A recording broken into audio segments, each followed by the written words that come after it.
Popular Zimbabwean lifesaver coach Rambo Victor Kazembe has reportedly been seriously injured in a road traffic accident in Norton.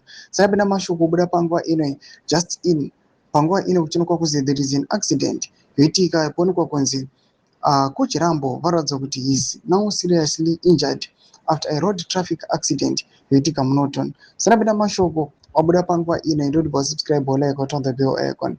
Tipina muna mubuda nyika muchinze. Witnesses say Coach Rambo was traveling towards Harare on his motorbike when a commuter omnibus allegedly encroached into his lane, resulting in a violent collision. He was rushed to a medical facility in Norton, where he is receiving treatment.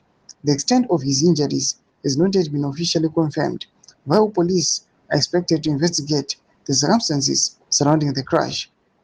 Coach Rambo is widely respected as a swimming instructor, lifeguard, and underwater rescue specialist. He has risked his life for years recovering victims from rivers, Thames, and other dangerous locations.